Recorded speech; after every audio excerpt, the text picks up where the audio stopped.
short car conversations with Mr. Cage. This episode will be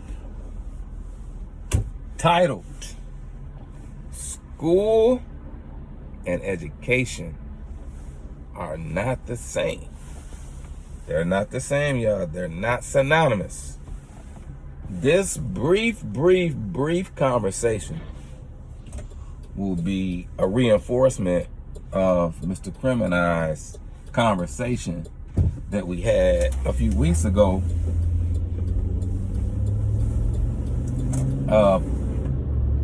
bridging the gap,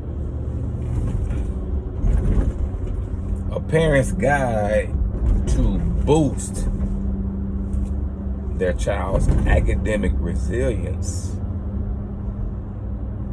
and to enhance positive behavior during summer break. Parents, grandparents, principals, assistant principals, teachers, counselors, social workers, coaches, academic coaches, athletic coaches, and students, because one day you will be an adult and you will more than likely have a family. This conversation covers all of us. realtalk.com.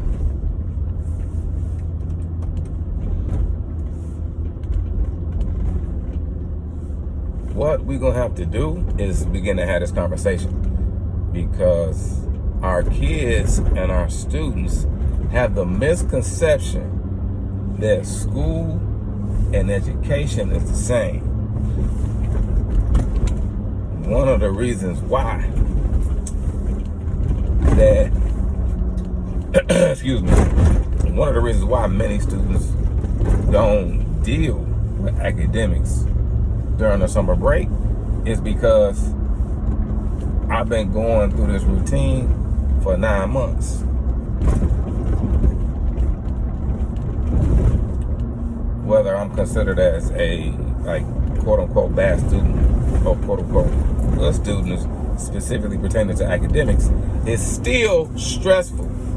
It's still a routine. It still can become boring. I need a break from this. This is me speaking as I'm new. But outside of that, and this is me providing insight, is that once that's the mentality or conception, anything or anyone that has a hint of education immediately gets placed in the box of school. I give you this example. Potential. Teach your kids to think before they do. When we go into classrooms and we start off facilitation, it can be hard for our students to participate because the session is taking place in their school, in a classroom setting. We have to share with them, take off the academic hat for one moment. I know we in a school, but what we're looking for is your thoughts, your opinions, how you feel, and your feedback, which opens up the door for them to share and increases the likelihood of engagement, whereas everybody can walk away with a fulfilled experience because the conversation is centered around something that's important to me and something that I value, which increases the likelihood of me being more vested in the conversation.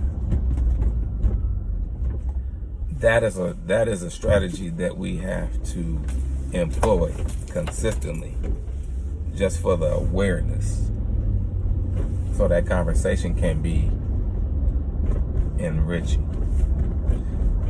I get an example because if it's not verbally said, then our kids and our students automatically go on autopilot because of the behavior pattern and the routine that has been embedded in them over a substantial period of time, and it deactivates them from wanting to do anything that they associate school with.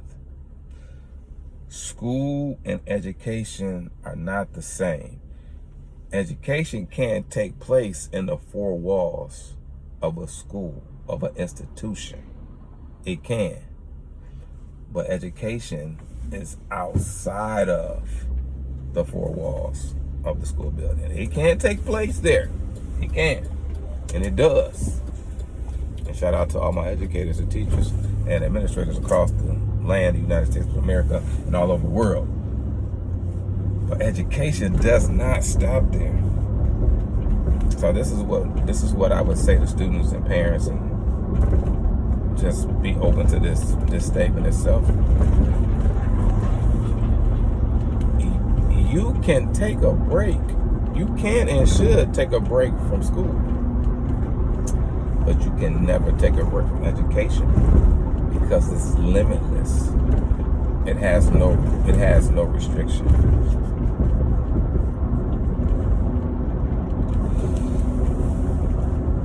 So this strategy right here, this best practice I'm gonna give to you, under the impression that we understand that there's a distinct difference between education and school. The similarity that they have is that education can take place in the school building as an institution, but expands past the building itself. Best practice right here. Young people, specifically my teenagers, my incoming freshmen, and even the seniors is getting ready to leave, because this what I'm giving to you and sharing with you is life skills. This is me giving something to you that's moving past the confines of the building and past the confines that has been embedded in your thinking in association with the building, connected to your career from kindergarten through 12th grade. realtalk.com. Check it out. Find a book or magazine that you find interesting and read a page a day and absorb that page. Absorb the material in the page. Relate that material to your life and where you desire for your life to go. If we want to cultivate this writing and communication throughout these 2 months, parents, have your young people, your child or student, write a summary on that one page. See, habits are built bit by bit, little bit by little bit. Habits are built. But we have to find something, or our kids have to find something that really ignites them. When they're younger, it's different when they're younger. In that middle school, elementary spell or phase. But as they become older, it's very important that we continue to expose them to stuff as much as possible, but it's equally important that they identify a topic, a theme, a concept, something that they can really sink their teeth into.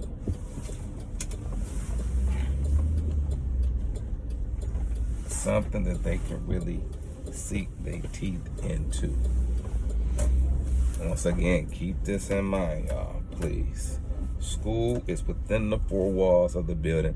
Education is without the four walls of the building, but can still occur inside the four walls of the building. Our goal is to build a lifestyle of education, not necessarily school, because maybe on another video I'll share with you how that has infiltrated us as adults. But at this current moment, our focus is on helping our young people, our kids and our students understand the difference between education and school. They're not the same. They're not synonymous. Education can take place inside the four walls, but in its most excellent, pristine form, it takes place outside of the four walls of the building, which promotes us being continuous learners, whether it be academically, whether it be in the personal growth and development space, or from a vocation aspect. Short one today. Car conversation with Mr. Cage. And as always, be great at what you do, but aim to be greater at who you are.